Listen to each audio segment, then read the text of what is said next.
Hello and welcome to my self-portrait, a visual presentation of 5 pieces of art that represent me, Jason Bowers. The first piece of art I'll be discussing is The Creation of Adam by Michelangelo.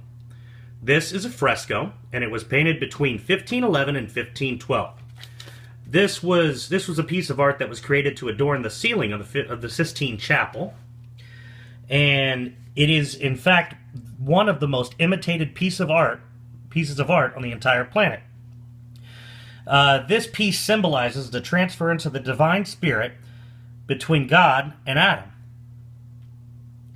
Basically, this piece represents me because when I first saw it, I didn't take anything religious from it at all. I just thought it was an amazing piece of art, and I actually thought it was something more parental than anything else.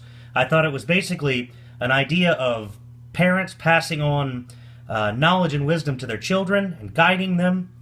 But as I got older, I realized it was a story of Genesis and biblical. It basically showed the visual representation of God giving the divine spark to Adam. That being said, I still think it's an amazing piece of work.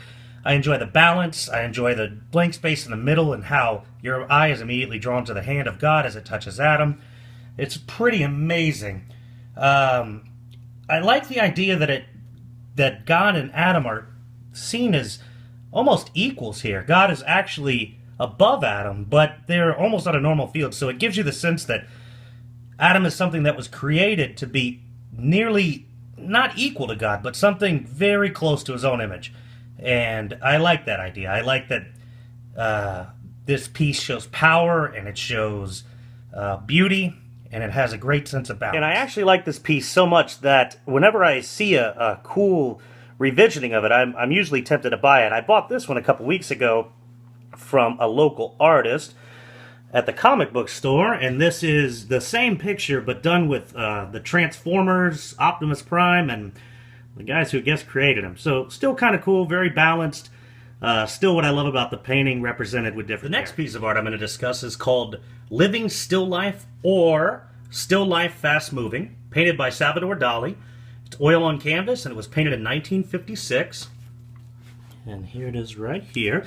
This piece is actually housed at the Dali Museum. And I saw this painting at the Dali Museum a few years ago, and I liked it so much that I actually bought this book of Dali paintings specifically for this piece. The tour guide said this painting has to do with Dali's understanding of nuclear physics and the idea that there is just an insane amount of motion going on at the subatomic level. So when you see, grapes or apples in a still life, and they seem still, actually on a subatomic level, everything is moving really fast. And I kind of like that. And it kind of gives you the idea that while everything on the surface is moving quickly, everything on the surface is still, then underneath everything is moving quickly. And, when you bump into people in everyday life and they seem like still waters, they actually run very, very deep. And actually, my girlfriend saw me watching this and she liked it so much that she actually bought me a postcard of it.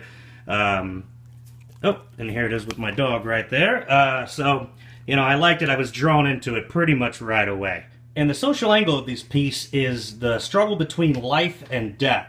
Life and death actually juxtapose. So life is made of small, non-living, moving particles moving quickly, and that creates the basis for life. And then when those particles stop moving, then you get death. And so life and death is a cycle of movement and stillness, and I feel this piece captures that very well. The next piece I'm going to discuss is titled Conan the Barbarian, and it was painted by Frank Frazetta.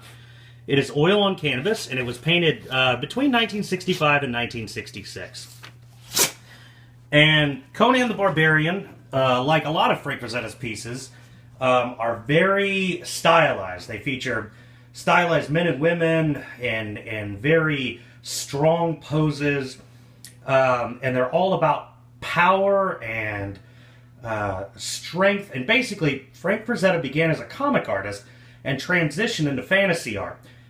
He was doing this type of fantasy art many years ago, or many years before anybody else was really doing it.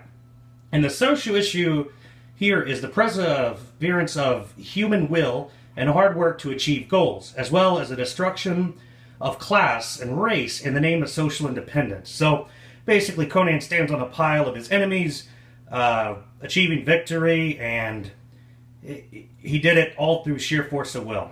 And that idea appeals to me. It really shows something, about the value of hard work, about the value of never giving up, about the value of putting one foot in front of the other in the face of all odds. And I think this, even though it is a kind of a cheesy piece of sci-fi art, I still love it because it reminds you that you can do anything, you can really achieve anything that you think is possible. The second to last piece I'm going to discuss is The Starry Night, painted by Vincent van Gogh. It's an oil on canvas, and it was painted in 1889. And I bought this print several years ago at an art sale. And basically, if I remember correctly, Vincent van Gogh, after he had his mental breakdown and chopped his ear off, was admitted to an insane asylum. And he looked out of his window every night, and he saw this view. And basically, this painting signifies the hope of what it will be over the hope of what was and the consequences of what you've done in the past. So basically, what you've done has run its course. It's still night follows day, and as it always has. And what I can imagine when I look at this painting is Vincent van Gogh sitting in his room night after night, and even after his ear healed and the scab fell off, and after his mind was back to normal, and he was thinking, what was I thinking, all I love is painting, and I survived this insanity, and still night follows day like I was never even here. And this painting just mashes the idea of loss and regret into routine and boredom. What seems so crazy at one time just seems so blah in the future. So at least Vincent van Gogh was able to say, I've done crazy things and I'm alive to live through it. So the social angle of this is the perseverance of life and the hope for the future. And I think it's represented pretty well by the colors and the idea that this was somebody in a very bad situation looking out on what. Now, the final piece of art I'm going to talk about here is actually my favorite of the whole bunch. It's called the Discworld Massive, and it was painted by Paul Kidby. It's an oil on canvas, and it was painted between 2014 and 2015. And actually, the print I have is one of 2,000. It's a limited edition print. And here it is right here. So, this idea began back in 2012 when the artist Paul Kidby, who illustrated books and characters from books written by Terry Pratchett, found out that the author of those books, Terry Pratchett, developed Alzheimer's disease. And so in response to that, Paul Kidby decided to take all the characters from his books and basically line them up in a way of saying, you know what, we're gonna fight death, we're gonna fight dying, and we're gonna not hide from it. And so that's what this piece is. That's what this art shows. It shows people standing together, or characters standing together, or beliefs standing together against death. Instead of just brushing them in the corner, it's bringing it to the limelight and saying we're not scared and we're all going to stand together. And so that's the social issue. It's the idea of death and dying and perseverance from it. And that's what really sticks out to me. I love the books. I love the characters. It's very detailed. And I know, when you love a piece of art, you know everything about it, and I know all these characters' names, I know all their stories, and I really like the idea that they were all brought together by the artist to celebrate someone's life and to give them, just support, and art as support, and art as a way of saying thank you for everything you've done and thank you for your strength. I think that's a really good. Thank you so much for bearing with me for this presentation. I hope you've enjoyed my art. Thank you very much for your attention, and I wish you very well. Good luck.